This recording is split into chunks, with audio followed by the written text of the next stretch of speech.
Bad news for future Hall of Famer Tyreek Hill. He has a devastating knee injury in prime time. We'll discuss him and the Dolphins on this episode of Locked On NFL.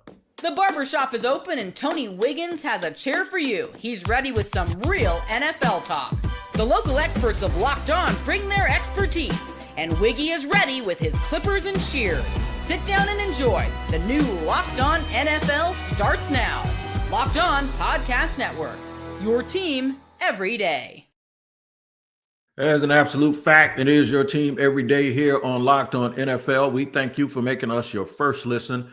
I'm Tony Wiggins, the host of Locked On NFL. And here on Tuesday with me is my man, Kevin Ostreicher. And what we're going to do is go around the National Football League and use clips from the local experts that will help navigate you and us to what is going on around the National Football League and keeping the pulse on the National Football League using people from the Locked On Podcast Network. I've been credentialed member for about 2 decades for the NFL. So I really do believe I'm qualified to take you around the league. And that's exactly what we're going to do here, like we always do on Tuesday.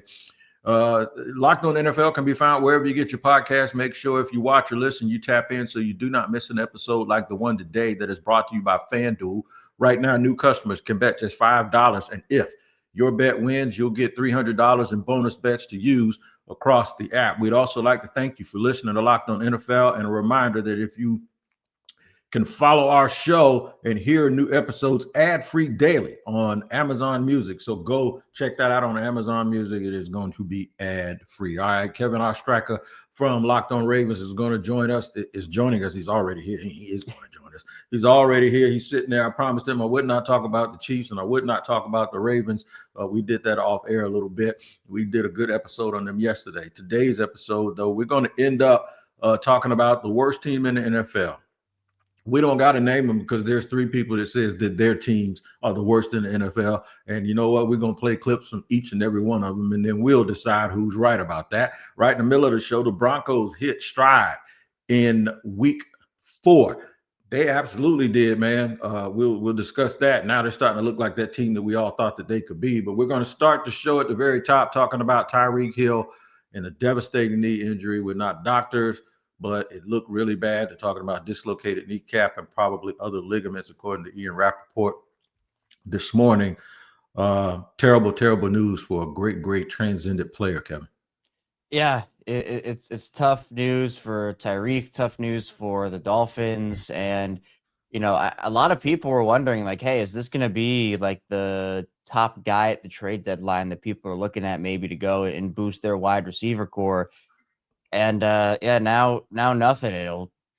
There's no guarantee. Apparently, he's going to be ready for 2026. It's and look, I mean, it was horrible on the video, like on TV. It was horrible. You could see immediately it was a serious thing. And for a Miami team that's looking for answers, for Mike McDaniel who's looking for answers, losing Tyreek Hill is a really tough blow for you. And you were able to get the job done against the Jets, but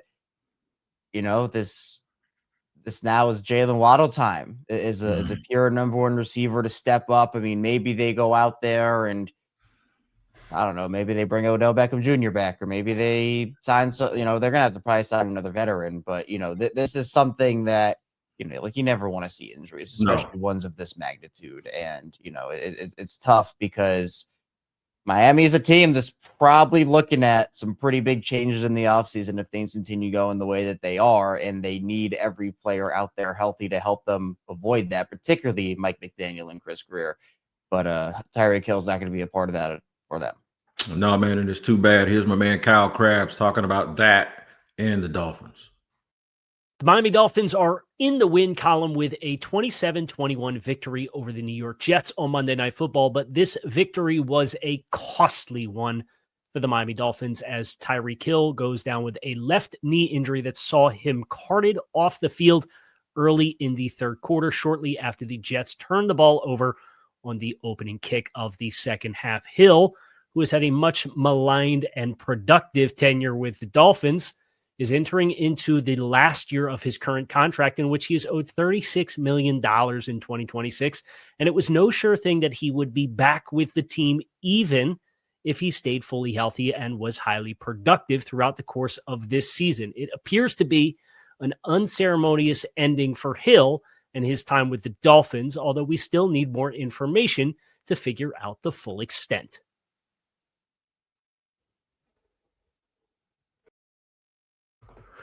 Yeah, that's just too bad, man.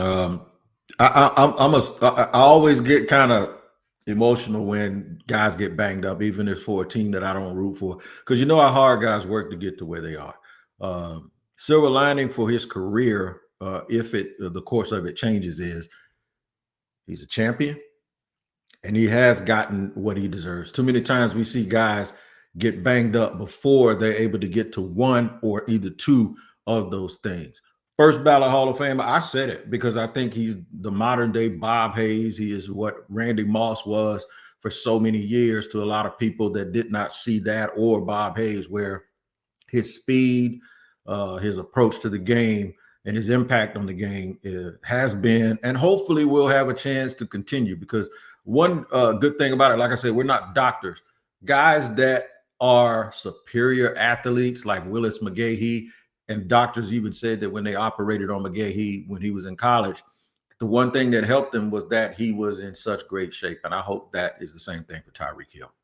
Yeah, and the thing for how explosive he's been over the course of his career, and of course, like he's getting older, and as he gets older, some of that explosiveness obviously goes, and injuries like this, of course, never help with that. You hope he's able to make a recovery here and come back, like you said. But now you just kind of have to wonder the direction that Miami goes here and whether changes happen even faster than even some expected. Like if this team, because yes, you beat the Jets, but beat the Jets. So you need to be able to stack wins, and doing that without one of your best offensive playmakers is going to be really difficult, because again, like it's hard to build a team in the offseason, right? There are a lot of things that have to go right. You got to make the right moves, free agents, trades, draft. It is extremely hard to make those moves in a season where everyone's trying to compete.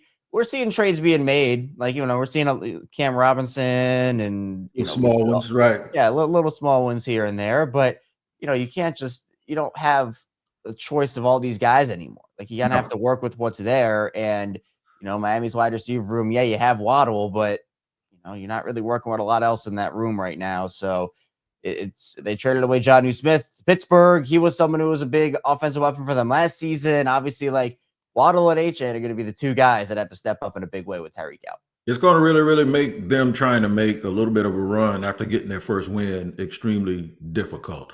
A lot of tough choices for the Dolphins.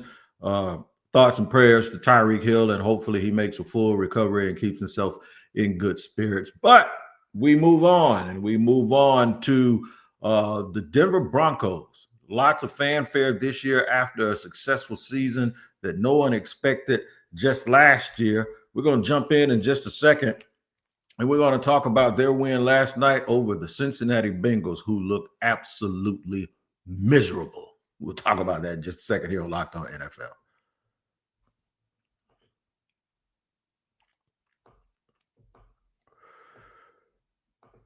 All right, today's show is sponsored and brought to you by Mizzen and Main. You know the saying, look good, feel good. The problem is that most dress clothes only check one of those boxes. They look sharp but feel stiff, hot, and high maintenance. That's where Mizzen and Main comes in. Mizzen and Main makes classic menswear with performance fabrics, so it's effortless to look sharp and feel comfortable. They actually invented the performance fabric dress shirt over 10 years ago, and they perfected it ever since. Now, getting a little older, got a little, extra around in some spots. It ain't as tight as it used to be. That's why you need to wear comfortable clothes to make you look good. And if you, like me, you're always trying to do that. Right now, Mizzen and Main is offering our listeners 20% off your first purchase at mizzenandmain.com with promo code LOCKEDONNFL20. That's Mizzen, spelled M-I-Z-Z-E-N, and Main, M-A-I-N.com. Promo code Locked On NFL 20, the number 20 for 20% off. And if you'd rather shop in person, you can find Mizzen and Main stores in selected states. And today's show is sponsored and brought to you by FanDuel. That is right, man. FanDuel is the absolute truth. And y'all know y'all should be on it already, man, getting you some money because they got some stuff for you this year, as they always do. Right now, new customers can bet just $5 and get $300 in bonus bets if you win. That's right. Pick a bet, put down $5, and if it hits, you'll unlock $300 in bonus bets to use across the app. I do it all the time, man, and I'm telling you, you can watch your team lose but still win because you're smart enough to not think that they were going to win when you put your money down. So what are you waiting for? Visit FanDuel.com to download the FanDuel app today and get started. Remember, $5 your first bet if you win, $300 in bonus bets on FanDuel. All right, Kevin Ostreicher here is here with me here on Locked On NFL on a Tuesday, as he always is. A busy night with a double header. We'll go through those games. Denver blasted Cincinnati. We're about to hear from both of those representatives here on the Locked On NFL Network. But first, the Broncos, I was a little bit worried, man, that they were going to be in a little bit of a sophomore slump, but they have actually played pretty well, and that defense looks like it hit its stride last night, Kevin. And the defense is incredible. And it's just almost effortless out there, it looks like. And, even though their offense doesn't have like a ton of household names surrounding Bo Nix, I mean, Cortland Sutton obviously is the big one, but, they bring in Evan Ingram in the offseason. They bring in J.K. Dobbins, Troy Franklin, who obviously played college football with Bo Nix. He's a favorite of his. It's not like they have the typical star power there, but still, like, you're right. They I think found their stride in this game against Cincinnati. Obviously, they had that heartbreaker against the Colts, and heartbreakers a little bit so far this season. But this is still a team that again came into the year with some expectations after what happened last season when they had none and they practically willed themselves to the playoffs. Was in a really impressive Bo Nix rookie season. They continue to add to the defense with Jahdae Barron and all the talent they have on that unit. Like, I think that it's going to be a team to be reckoned with. You kind of work out some of the stuff over the first month of the season. I always give it 4 weeks before I start to call things trends. And now that we're done with 4 weeks, I think that you can say that this Denver team, although the record isn't going to say they're perfect and they certainly have things to improve on, I think that's a team you got to look out for in the AFC. I do too. And here's my man, Cody Rourke from Locked On Broncos, to give you a reason why you need to be looking out for him.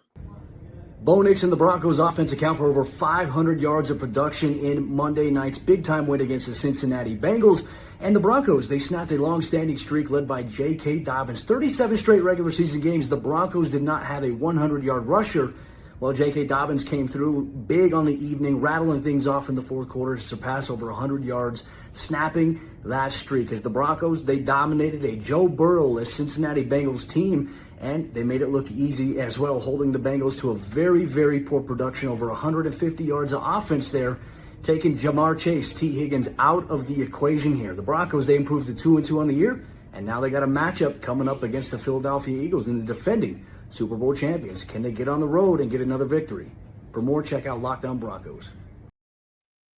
Bro, I was looking at their speed last night with Mims and all of these dudes, and then I kept seeing this running back. I'm like, that's not RJ Harvey. Speaking of dudes that have overcome injuries, that is the former Baltimore Raven, J.K. Dobbins, showing exactly why he was held in such high regard prior to all of those injuries. J.K. is awesome. And, covering him, watching him in Baltimore for the first couple years of his career, it truly was just the injuries. He was super explosive when he was on the field. He's a hard after contact runner, can give you something a little bit out of the backfield as a receiver too. And again, like, the injuries certainly, and especially suffering him at such a young age, like it's taken a toll on his body. Like it has. And that's just the fact of it. He's not quite the same player that he was when he was in Baltimore, but that doesn't mean he's not good. I think, you see a guy who's had so many devastating injuries, ACL, Achilles, and you're like, man, that guy he's really beat up. And yeah, that might be true,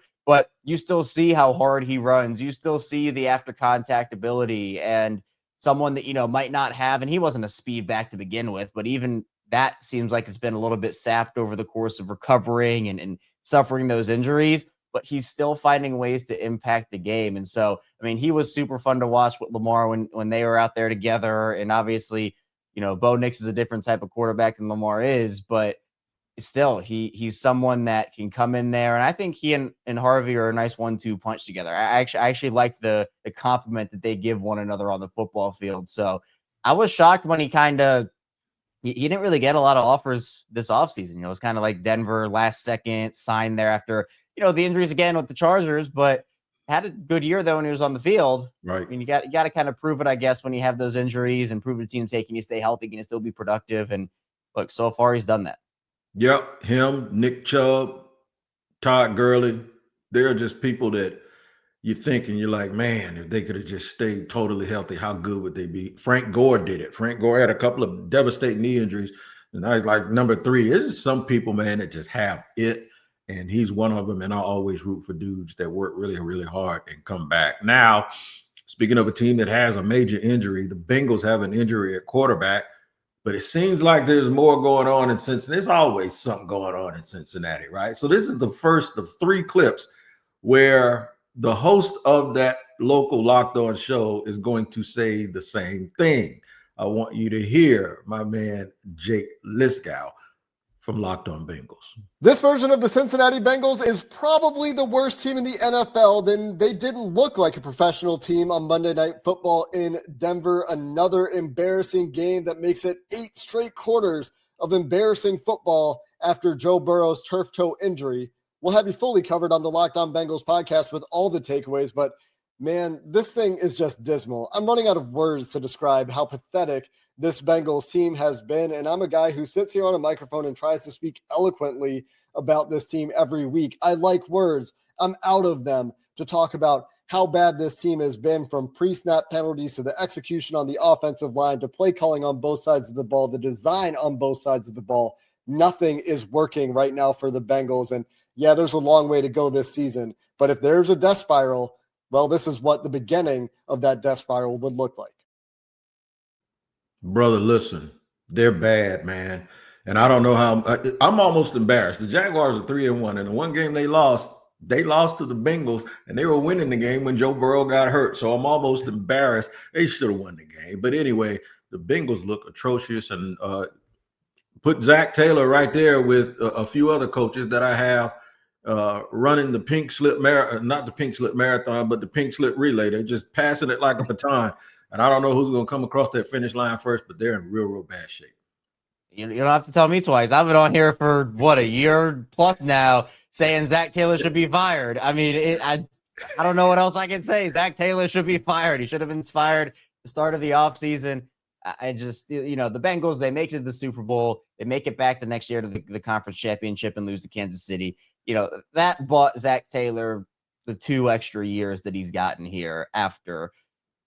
But you can't make that argument anymore. You could honestly make that argument, in my opinion, when the season went how it went. Cincinnati, they made the valiant comeback last year. They almost made the playoffs. But the problem was they started so slow in the first place, which has been a Zach Taylor staple.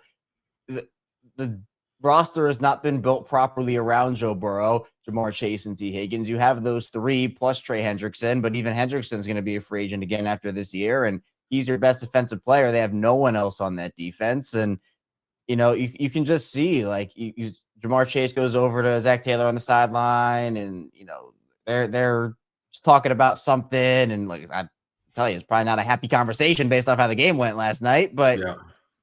something needs to change there. I mean, it does. And you can't use the injury excuse here anymore if you're Cincinnati, right? Joe Burrow, I think it's safe to say, and as unfortunate as it is, he is injury prone at this point in his career. I think we just have to be fair about that, where, he gets injured a lot, but that's not all on Joe Burrow in these cases where, like, he hasn't had an offensive line to protect him his entire career, and it's putting him in harm's way. And to me, your roster's not being built right. Your coaching staff isn't good. It's not going to get better until Zach Taylor's gone. And, who knows when that'll be at this point, considering the Bengals have already been pretty stubborn about it. You always get the best players you can whenever you can. And that's what they did with Joe Burrow, Jamar Chase, Trey Hendrickson, and, of course, T. Higgins. But when you fail at the rest of it, that's when you stay in purgatory. Those guys are good enough to win you 8, maybe even 10 games. But it's always smoke and mirrors because it's not real. because you're always going to be bad and you're always going to have a chance to look just like this because your team isn't properly built. Worst team with the Bengals? I don't know. There's two other teams that believe they're candidates. We'll discuss them in just a second here in the third final segment. Locked on NFL.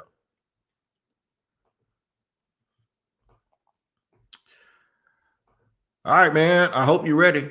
When I say I hope you're ready, I mean I hope you are ready for Rougiet ready. What do you get when you have a bald eagle standing on top of a silverback gorilla riding a T-Rex? Confidence, pure confidence. If you're looking for something beyond the usual pill, it's time to meet Rougiet Go Long. Guys, you probably heard of Viagra or Cialis. Maybe you've even tried them, but if you're looking for something beyond the usual pill, it's time to go long with Rougiet Go Long. Go Long combines 2 doctor-trusted medications in one dual-action formula so you can get hard and go the distance. Ready to level up your confidence in the bedroom? Head to RUGIET.com and use the promo code LOCKEDONNFL for 15% off your first order. That's Rougiet, RUGIET.com, promo code LOCKEDONNFL. Make sure to use our code so they know we're the ones that sent you. All right, the Bengals, you heard Jake from Locked On Bengals say they are the worst team in the NFL, and they just might be. It's not like they don't have some company, right?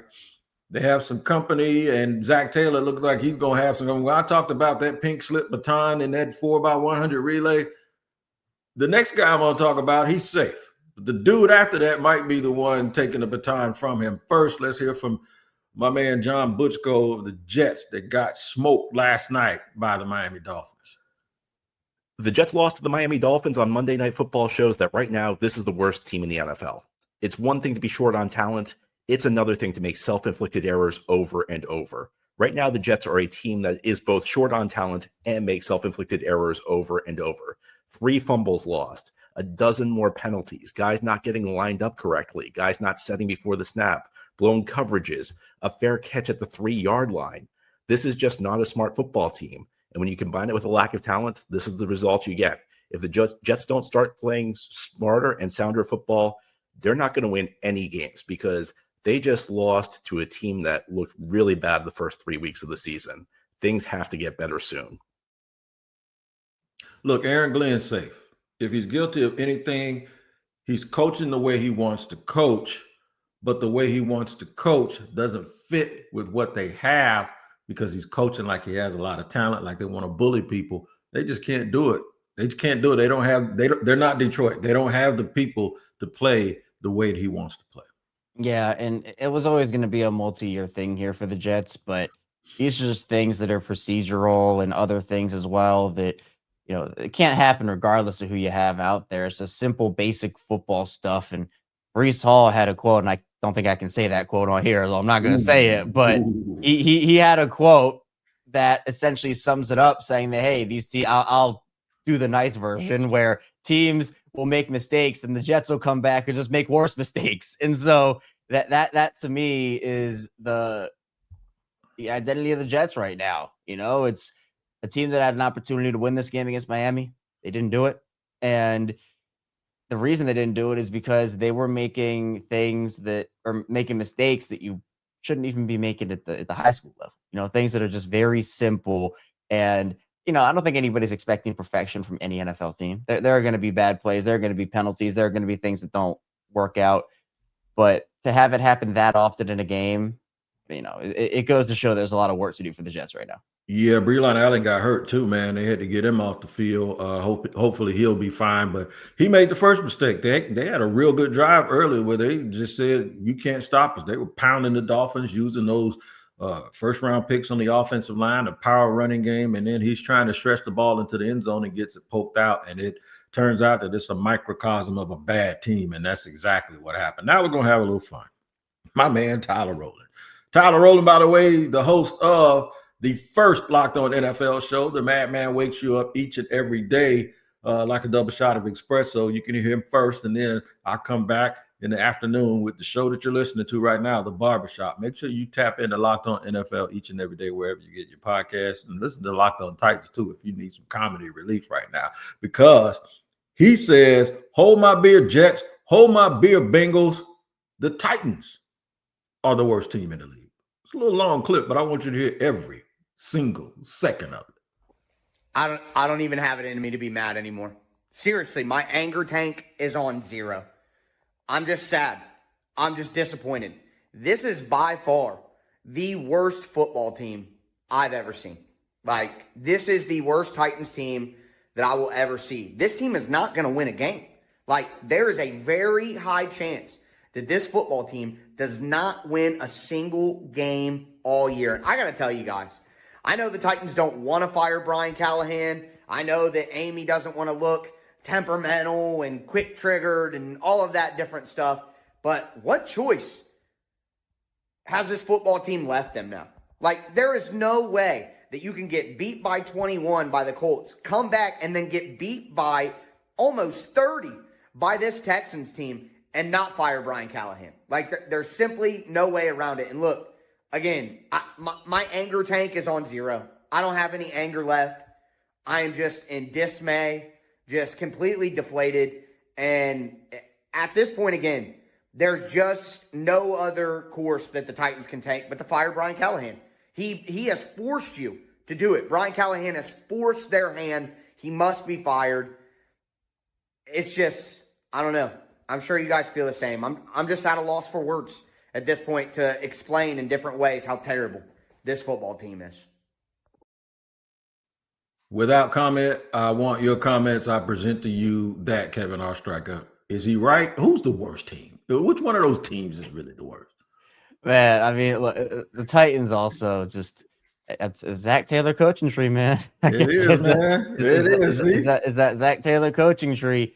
If I had to pick out of those 3, the worst team in the league right now, I mean, you lose 26-0 to a team that can't block CJ. And they on that play, Jeffrey Simmons gets a sack on CJ Stroud in like half a second. You look at that team, and that Texans team can't block anybody, and you lose 26-0. I think I would probably go with the Titans right now. I think I'd side with Tyler. I think it's close. I think you can make arguments for both the other teams too, especially the Bengals, how they looked against Denver on Monday night. But I just think the Titans right now, and again, like it was always going to be a process with Tennessee anyway. Like, obviously you have a rookie quarterback, you're trying to rebuild, AJ Brown, Derrick Henry, like those guys aren't there anymore. You gotta build up the team again.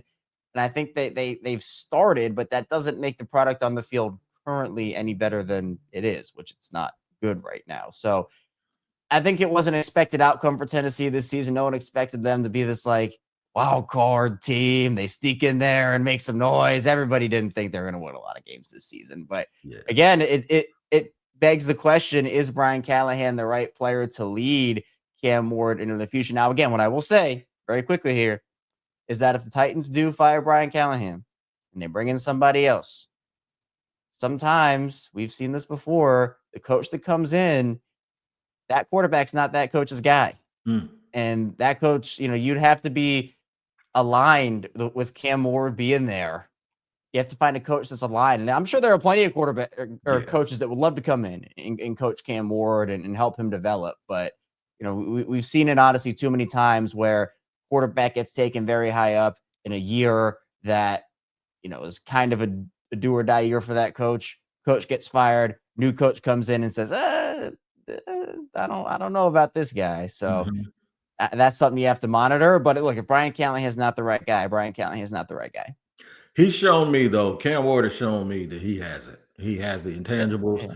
And I think you're right, though. They have to make sure they don't bring a curmudgeon in there that's going to, ruin the kid. But I really do believe he's going to be a really, really good special player. And see, this is what I always tell people as we get ready to sign off here.